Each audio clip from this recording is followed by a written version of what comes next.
Hi friends! So as you can see, I am now out in the fire line.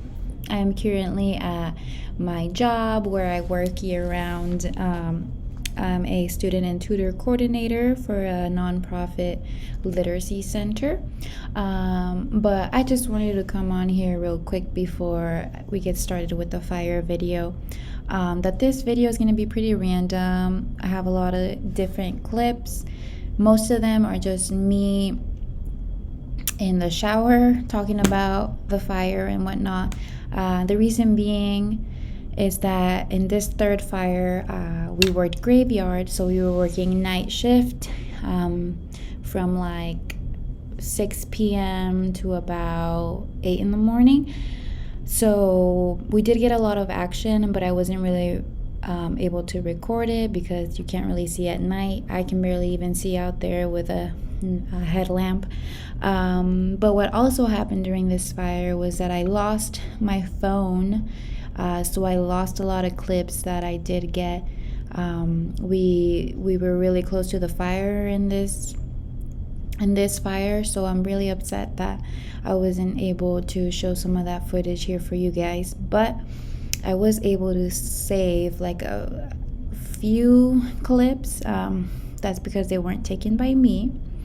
But I should also add that in this fire, I had probably the most scariest fire experience that I have had in my firefighting life so far.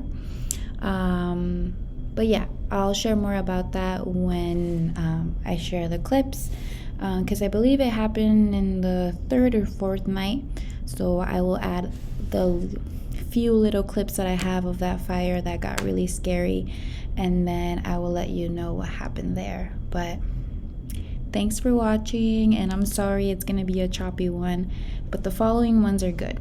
I went to 5 fires this season, and this is the third one. Hi friends, it's the morning time. I'm actually at the third fire of the season.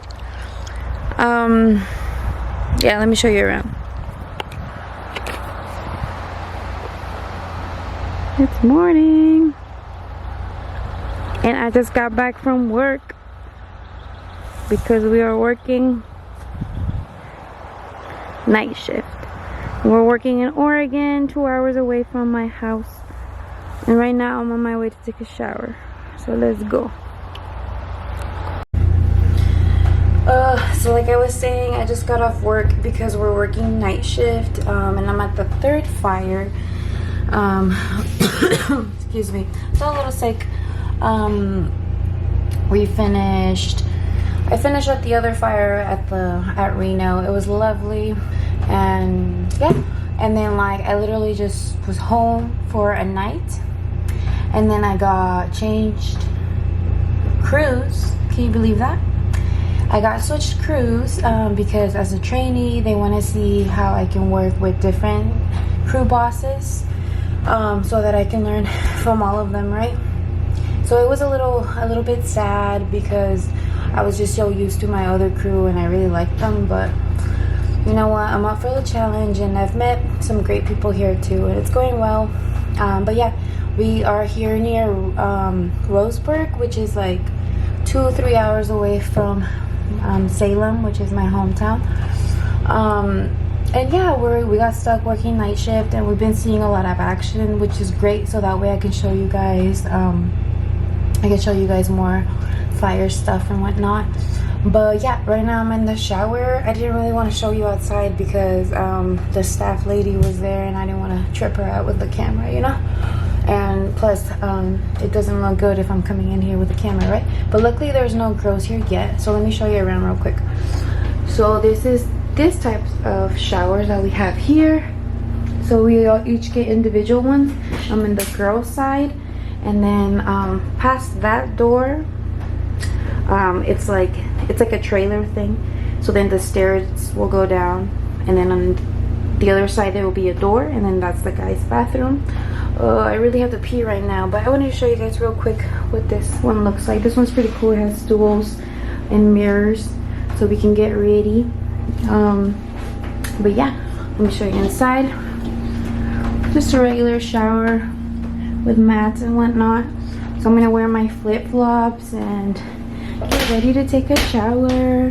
I have all my stuff here. But yeah, I'm gonna take a shower and then I'll see you back at the little tent so you see where I'm staying at. Not exactly at a tent. They actually have us in these kind of like dome looking things where there's like AC, which is great, so that we can get a good night's sleep instead of waking up in our tent and feeling the heat at about 1-2 p.m. you know.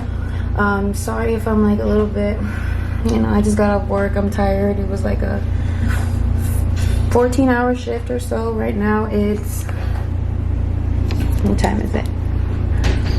No, it's 7:39, so a bitch is tired, but yeah, let's get going. Hi friends, so it's 5:38 p.m. I woke up at like 3 p.m. Or like 4, and then I changed. I'm just wearing a regular shirt because over it I'm gonna wear my yellow shirt, and then I'm wearing my green nomads. These clothes are fireproof, by the way. Well, not really, but they're meant for firefighting. And then after I changed, I went to go turn in my laundry because they have a laundromat here, which is great. I wasn't able to really film that because I went with other people, but I figured that when I pick it up, I will show you guys what it looks like and how it works, which is great. Usually some camps don't have laundry, but I like that this one does, so that I can have clean clothes, and I can even clean my clothes before going home, and then I don't have to wash them when I'm back home. But right now I am about to have dinner, so let me show you what's on the menu. So here we have a little salad, and then I'm gonna put the Italian seasoning inside, and then I'm gonna shake it. A little hack that my friend over here gave me. And then I'm gonna eat these mandarins, it looks like. And then I forgot what these are called in English, but they're ejotes, I think. Green beans, perhaps? Yeah. And then we get like a little pouch with sauce and jalapenos, fork, napkin, probably some little wipes in here too. Salt and pepper. And then for foods, it looks like rice, which I'm upset because I saw some people, oh no, here it is. Yeah, and quinoa, which is dope. Some veggies and like red beans. Yeah, and then some seasoned chicken. So yay, lots of protein. And then some like a dinner roll thing. But yeah, I'm gonna go ahead and eat, and then I'll probably see you guys out in the line. Just keep in mind that we are working night shift, so you might not be able to see me, but I'll try to show you around and what we're doing as much as I can. But yeah, catch you later.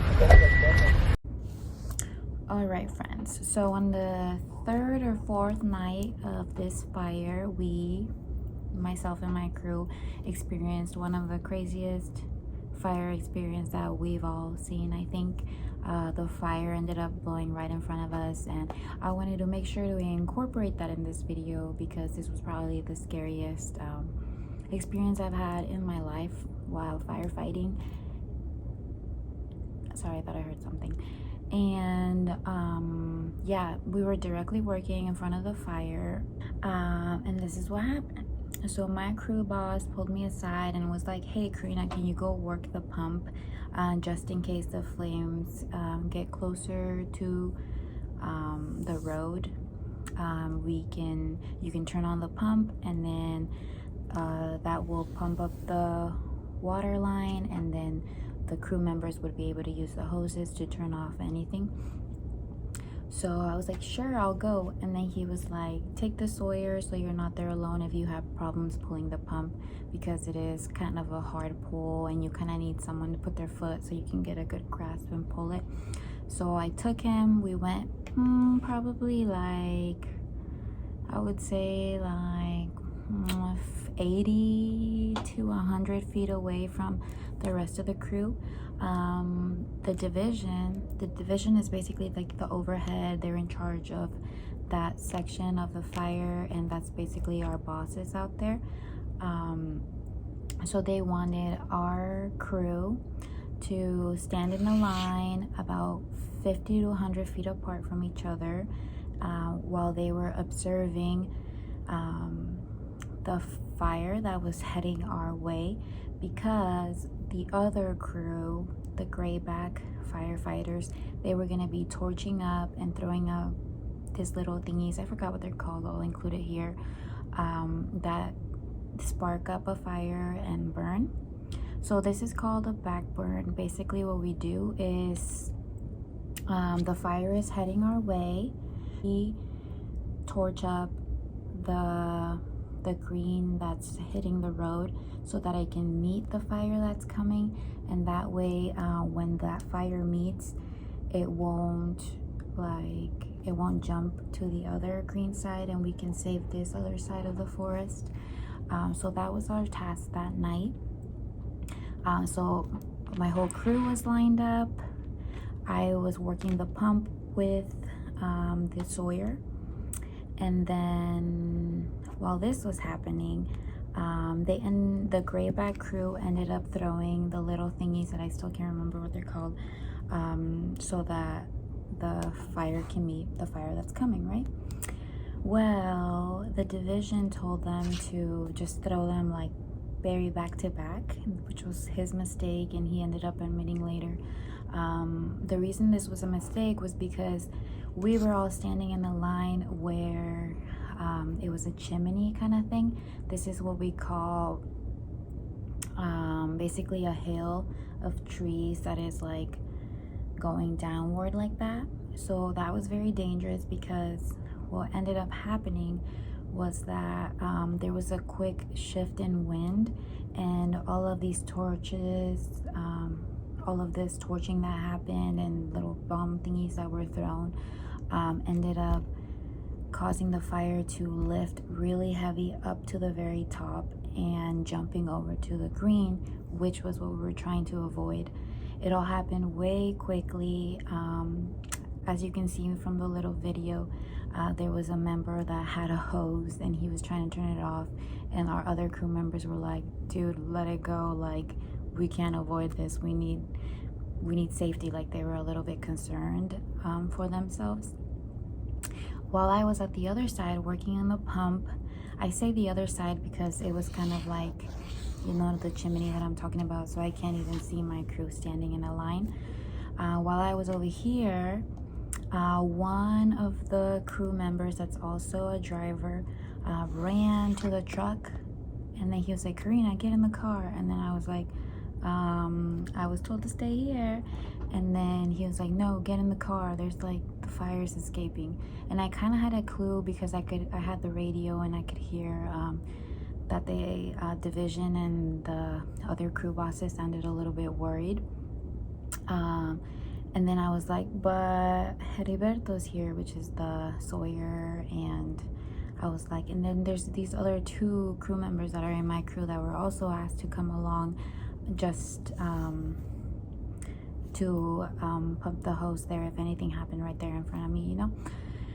And then he was like, get in the car. So that was a moment that I don't even know if I did the right thing or not, because I did get in the car with him, because I was starting to freak out because I was seeing that the fire was going up and kind of heading my way.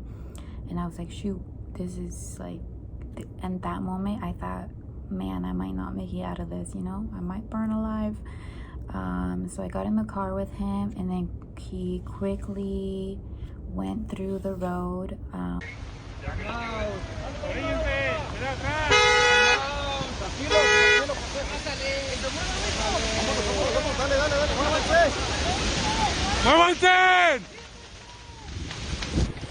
Where the line, the crew members were in line.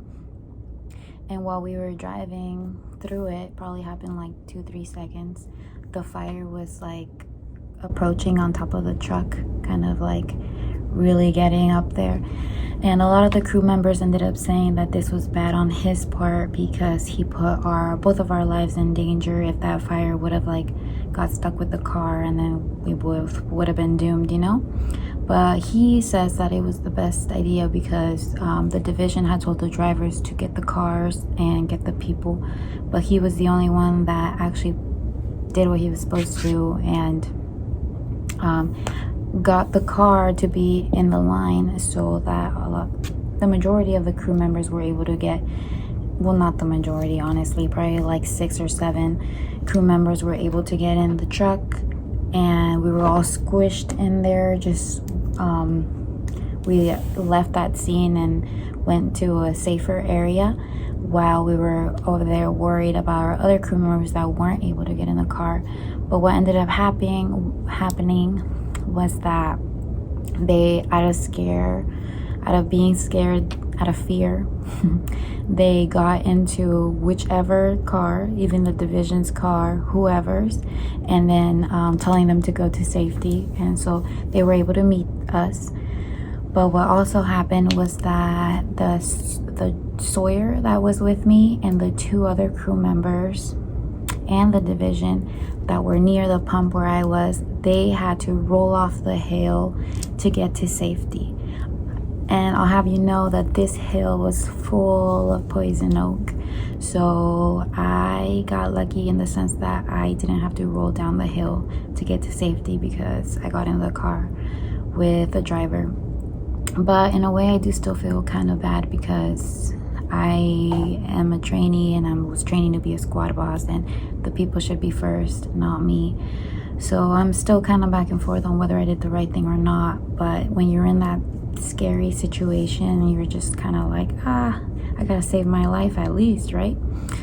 So yeah, that ended up happening and being super scary. And then like 2 days after that, I ended up getting the poison oak really, really bad. I couldn't get much videos for you guys of that scene because, like I said, I'm a trainee. I can't be out here on my phone recording everything. Plus, it seemed disrespectful because the grayback people that were torching up, they were all crying because they were scared, you know. They thought that they had caused this fear among all of us, you know. So anyways, after this had happened, this crazy thing, the fire did jump, and then, but it was just a little spot fire in the green. So of course my crew, our company was called to create a line to kind of surround that spot fire so that it wouldn't keep jumping over and just set the rest of the forest on fire, right? So we ended up digging line and then stopping the fire, the little spot fire, with water and everything. And then after that, we were able to chill for the rest of the night because it was very scary for all of us. It all happened around like 3-4 a.m. But yeah, that's why I couldn't get much videos for you guys because obviously working. But there are a couple little clips that I was able to get from my crew members that were on the line and were watching it all happen and were scared out of their life, but still recording it, which they did end up getting a little bit in trouble for because I was just not very respectful, right? But I was able to get the clips for you guys, so bittersweet. But yeah, that was the scariest fire experience that happened. And yeah, I wish I would have had more videos for you guys about this fire. But like I said, I lost my phone and we were working night shift, so I wasn't able to get any good videos due to having to work. Good morning, friends. I am back from another day of work. That concludes day 5. Yeah, and it is 7:53 in the morning and we made it back to camp. As you can see, I am in the showers, getting ready to shower. I did want to share, however, that I got some poison oak out here. I think it happened like 2 days ago, but I was trying not to scratch, but it's to the point where it's a little bit inevitable. And let me just show you if I can.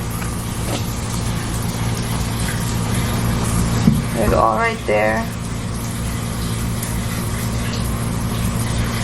Yeah, right there. I got poison oak. And then a little bit right here. See that? Yeah. So that's something we gotta watch out for over here. Because there is a lot of poison oak and poison ivy around in some forests, and especially here in Oregon. But I'm gonna shower and then I'm gonna use some of this stuff to clear it all up. It's not gonna do it right away, but it's gonna relieve some of the itch because it is itching kind of badly, and mainly right there. And I think it passed over to this side too. But yeah, as long as you take care of it. Something that works really good is the Dawn shampoo dish soap. Except I don't have any here, so I'm just gonna use that lotion once I'm done showering. Another tip is that don't scratch, obviously. If you do scratch and then you scratch a different area of your body, it's gonna transfer to that part and it's just gonna keep growing. So take care of it as soon as you spot it on you. So yeah, I'm really tired. As you probably saw in the past clips, we did hand line. We mopped a bit, and then I took over the hose a bit. So I'm really tired, but I'm gonna take a shower, eat breakfast real quick, and then I'm gonna go to sleep. But that concludes the end of this video. I hope you enjoyed today, and I'll see you in the next video. Bye.